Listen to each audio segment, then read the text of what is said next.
حسین کہتے ہیں ہم سے جدا نماز نہ ہو، حسین کہتے ہیں ہم سے۔ آل محمد کے چاہنے والے بڑی ذمہ داریوں کے حامل ہیں، یاد رکھیے گا اس بات۔ ہمیں دیکھ کر لوگ مکتب اہل بیت کو پرکھتے ہیں، ہمارے اندر کتنا وزن ہے، ہم کتنے عامل ہیں، ہمارا اخلاق کیسا ہے، ہمارے افکار کیسے ہیں، ہماری عقل کیسی ہے، ہمارے اجتماعات کیسے ہیں۔ مثلا کوئی انگریز ہے، کافر ہے، مشرک ہے، جان محترم وہ تو ہمیں اور آپ کو دیکھ رہے ہیں نا، اسے تو نہیں پتا امام جعفر صادق علیہ الصلوۃ والسلام کون ہے، اسے نہیں پتا امیر المومنین کون ہے، اسے نہیں پتا جناب زہرا سلام اللہ علیہا کون ہے، لیکن وہ تو آپ کو دیکھ رہا ہے کہ یہ کالے کپڑے پہننے والے لوگ کیسے ہیں، ان کا کردار کیسا ہے۔ یہ جب آفس میں ہوتے ہیں اپنے کولیگز کے ساتھ ان کا اخلاق کیسا ہوتا ہے، اپنے ماتحت افراد کے ساتھ ان کا اخلاق کیسا ہوتا ہے، ظلم تو نہیں کرتے، ان کا حق تو نہیں کھاتے، پارٹنر کے ساتھ خیانت تو نہیں کرتے۔ بہت امپورٹنٹ ہے، آپ کا کردار آپ کے مکتب کی نمائندگی کرتا ہے، آپ چاہیں یا نہ چاہیں۔ لوگ کہیں گے بھئی یہ شیعہ ہے، یہ زیدی ہے، یہ نقوی ہے، یہ رضوی ہے، یہ کالے کپڑے پہننے والا ہے، یہ عزادار ہے۔ ظاہر ہم اس قابل تو نہیں ہیں کہ نمائندگی کر سکیں، لیکن چاہیں یا نہ چاہیں لوگ آپ کو کہتے ہیں آپ نمائندہ ہو۔ تو عزیزان محترم ہم کوئی معصوم نہیں ہے، لیکن اپنے طور پر جتنی کوشش کر سکتے ہیں بہتر سے بہتر نمائندگی کی، وہ ہمارے اوپر فرض ہے، واجب ہے۔ اب دوسرے ہمارے بھائی اٹھ کر نماز پڑھنے کے لیے جائیں آفس کے اندر، اور مولا علی کا چاہنے والا نماز کا وقت گزر جائے وہ نماز نہ پڑھے۔ مولا کا عزادار کالے کپڑے پہن کر مجلس تو سنتا ہے، لیکن نماز کے وقت پہ نماز نہیں پڑھتا۔ یہ آپ نمائندگی کر رہے ہو نا، تو آپ سے پوچھا جائے، کوئی پوچھ لے آپ سے کہ بھئی کیا تمہارے مکتب میں نماز فرض نہیں ہے، آپ کیا جواب دو؟ یہی کہو گے نماز فرض ہے، تو بھئی کیوں نہیں پڑھ رہے؟ آپ کے پاس اس کا کوئی جواب ہے؟ آپ کیوں نہیں پڑھ رہے؟ آپ یہ کہہ سکتے ہو کہ بھئی ہمارے ائمہ نے اہمیت نہیں دی نماز کو؟ امام جعفر صادق علیہ الصلوۃ والسلام جان محترم اپنے آخری لمحات میں حالت مرض میں ہیں، حالت بیماری میں ہیں، اس وقت کہتے ہیں کہ میرے تمام رشتہ داروں کو بلاؤ۔ جب سب اکٹھا ہو جاتے ہیں وہاں چھٹے امام کیا ارشاد فرماتے ہیں؟ اگر امام جعفر صادق علیہ الصلوۃ والسلام جیسا امام اگر وہ جمع کریں اپنے رشتہ داروں کو، عزیزوں کو، ہم سب کو فرض کر لیجئے، اور کہیں کہ میں تم سب کو ایک وصیت کرنا چاہتا ہوں، امام معصوم، حجت خدا۔ اب سوچیں آخری وقت میں جو وصیت کی جاتی ہے وہ امپورٹنٹ چیزیں ہوتی ہیں۔ عام طور پہ جب کوئی دنیا سے جانے لگتا ہے تو وہ کوئی غیر اہم باتیں نہیں کرتا، چونکہ اس کے پاس ٹائم نہیں ہے، بہت شارٹ ٹائم ہے، لہٰذا وہ کلیدی بات کرتا ہے کہ جس کو بیان کیا جانا چاہیے۔ لہٰذا امام جعفر صادق علیہ الصلوۃ والسلام نے سب کو جمع کیا اور کہا کہ میں ایک وصیت کرنا چاہتا ہوں۔ جب سب جمع ہوئے، سب حیران و پریشان ہیں کہ مولا کیا وصیت کرنا چاہتے ہیں، تو سنو اے شیعان حیدر کرار، سنو اے امام جعفر صادق علیہ الصلوۃ والسلام کے شاگردوں اور شیعوں اور ان کے محب۔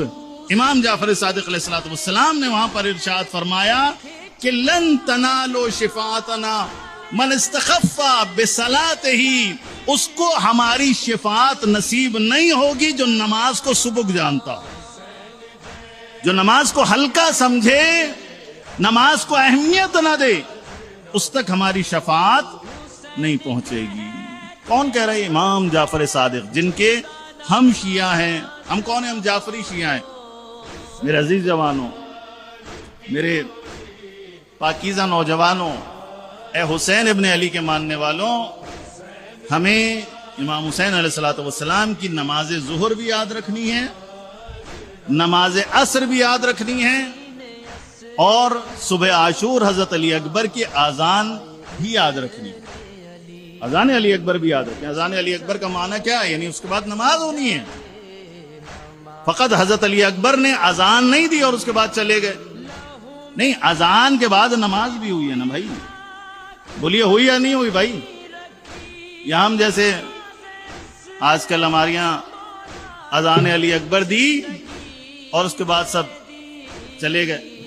نہیں بھائی، اذان ہوتی اسی لیے تاکہ نماز برپا ہو سکے. ہے جی، اے شیعان حیدر کرار، مولا کی دعا کیا ہے؟ جن کا تم ماتم کرتے ہو ان کی دعا یہ ہے کہ اللہ جو نماز کو یاد رکھے اللہ اسے نماز گزاروں میں شمار فرمائے. یہ نماز گزار ہونا بہت بڑا مقام ہے. اور میں جان محترم یہاں افسوس کے ساتھ کہنا چاہتا ہوں کہ ہماری عزاداری کے اندر افسوس کے ساتھ ہم نہ جانے کیا کیا باتیں کرنے لگے. میں کل بھی عرض کیا تھا کہ کیا فضائل اہل بیت کم ہیں تو آپ ادھر ادھر کی باتیں کیوں کرتے ہو بھائی؟ فضائل اہل بیت بیان کرو، مصائب اہل بیت بیان کرو، اہل بیت کے فرامین بیان کرو. اپنا فرمان کیوں بیان کر رہے ہو بھائی؟ میں احمد اقبال، میری کیا حیثیت ہے کہ امام جعفر صادق علیہ الصلوۃ والسلام کے مقابلے میں اپنا فرمان بیان کروں؟ بھائی آپ کون ہیں؟ آپ کیا بیچتے ہیں؟ آپ کی حیثیت کیا ہے؟ محمد والے محمد کے مقابلے میں، ان کے دین کے مقابلے میں اپنا دین کیوں بیان کرتے ہو بھائی؟ مولانا، اے ذاکر، اے مولانا، اے خطیب، اپنا دین بیان نہ کرو، امام جعفر صادق علیہ الصلوۃ والسلام کا دین بیان کرو، جس میں نماز بھی ہے، جس میں روزہ بھی ہے، جس میں جہاد بھی ہے، جس میں شہادت بھی ہے، جس میں معرفت ہے. افسوس ہوتا ہے جان محترم کہ ہمارے نوجوان نمازی بن کر آتے ہیں مجلس کے اندر اور آپ بے نمازی بنا کر انہیں مجلس سے بھیجتے ہو. شرم نہیں آتی تمہیں؟ امام جعفر صادق علیہ الصلوۃ والسلام کو کیا جواب دو گے؟ مولا علی کو کیا جواب دو گے جو فرماتے ہیں جنگ صفین میں کہ اسی نماز کی خاطر تو ہماری ان سے جنگ ہے؟ امام حسین کی جنگ کس بات کی تھی بھائی؟ دین بچانے کے لیے تھی. دین کا ستون کیا ہے؟ دین کا ستون نماز ہے. اسی نماز کو بچانے کے لیے امام حسین قیام کر رہے ہیں. وائلہ یزید چاہتا تھا کہ نماز ختم ہو جائے، یزید چاہتا تھا حج ختم ہو جائے، زکوٰۃ ختم ہو جائے، واجبات چھوڑ دیں لوگ. اور حسین ابن علی کی جنگ یہ تھی کہ لوگ واجبات کو انجام دیں اس کی روح کے ساتھ، یعنی روح ولایت کے ساتھ. گویا ہمارے یہاں ایسا ماحول بنا دیا گیا جیسے اللہ اور مولا علی کی یا اللہ اور امام حسین علیہ الصلوۃ والسلام کا کوئی آپس میں اختلاف ہے بھائی؟ جوان یہاں بیٹھے ہوئے ہیں کہ اللہ کا اور امام حسین کا کوئی اختلاف ہے؟ بتائیے، آگے پیچھے دائیں بائیں سب ماشاءاللہ جوان بیٹھے ہیں، کوئی اختلاف ہے امام حسین؟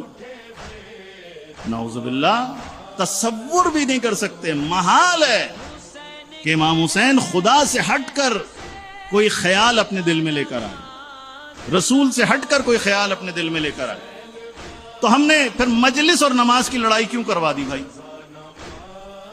کیوں کروا دی لڑائی؟ لگتا ہے جنگ چل رہی ہے مجلس کی اور نماز کی. بھائی نماز الگ واجب ہے، مجلس الگ واجب ہے. اس کو اپنی جگہ پر انجام دینا ہے، اس کو اپنی جگہ پر انجام دینا ہے. پھر روزے اور نماز کی کوئی لڑائی ہے؟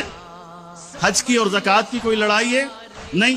زکوٰۃ اپنی جگہ پر انجام دینی ہے، حج اپنی جگہ پر انجام دینا ہے، خمس اپنی جگہ پر انجام دینا ہے. تو ہر واجب اپنی جگہ پر انجام دینا ہے، آپس میں کوئی لڑائی نہیں ہے. تو جیسے باقی واجبات کی کوئی لڑائی نہیں ہے، فروعات دین کی کوئی لڑائی نہیں ہے، اسی طرح سے نماز اور مجلس کی بھی کوئی لڑائی نہیں ہے. تو یہ بڑا میں کہتا ہوں ظلم ہے جان محترم. یہ ہماری نئی نسل کے ساتھ خدا کے لیے ہمارے لوگوں کو، ہماری نوجوان نسل کو بے عمل نہ بناؤ، بے عمل نہ بناؤ، با عمل رہنے دو. علی کا شیعہ وہ ہے، اپنے ایمان سے بتلاؤ. آپ حضرت ابو ذر غفاری کو کیا سمجھتے ہو؟ آپ سلمان فارسی کو کیا سمجھتے ہو؟ آپ قمبر اور میثم تمار کو کیا سمجھتے ہو؟ بھائی ان سے بڑھ کر کوئی علی کا ملنگ ہو سکتا ہے، علی کا اطاعت گزار ہو سکتا ہے، علی کا چاہنے والا ہو سکتا ہے. تاریخ نے ثابت کیا نا جان محترم، ان کے کردار نے ثابت کیا. اور آپ آئیڈیلائز کرتے ہو سلمان فارسی کو، آپ آئیڈیلائز کرتے ہو حضرت ابو ذر غفاری کو، آپ آئیڈیلائز کرتے ہو حضرت قمبر کو. تو آپ جب ان کو آئیڈیلائز کرتے ہو تو آپ نے تاریخ میں کہیں سنا، کہیں پڑھا، کوئی حدیث دیکھی کہ حضرت قمبر مولا کو بڑا چاہتے تھے اور مولا کی راہ میں شہید ہوئے تھے؟ کبھی انہوں نے نماز کے خلاف کوئی بات کی ہو، نماز کے خلاف کوئی بات کی ہو، روزے کے خلاف کوئی بات کی ہو، عمل کے خلاف بات کی ہو؟ حضرت ابو ذر غفاری نعوذ باللہ کبھی سنا تاریخ میں کہ انہوں نے نماز نہیں پڑھی؟ کوئی ایک حدیث، جھوٹی سے جھوٹی حدیث بھی مجھے دکھائیں. سلمان فارسی مثلا بد اخلاق تھے نعوذ باللہ، کوئی ایک جھوٹی سے جھوٹی حدیث دکھاؤ. بے نمازی تھے، دکھاؤ کوئی جھوٹی سے جھوٹی حدیث. تو اگر آپ ملنگیت کی بات کرتے ہو، علی کے شیعہ ہونے کی بات کرتے ہو، علی کے پیروکار ہونے کی بات کرتے ہو، تو ان سے بڑھ کر علی کا پیروکار کوئی نہیں ہو سکتا. تو اگر وہ لوگ باعمل تھے تو آپ کیوں بے عمل ہو؟ جب ان کی مثالیں دیتے ہو تو پھر ان کی کردار کو اپنانے کی کوشش کرنی ہے نا جان محترم.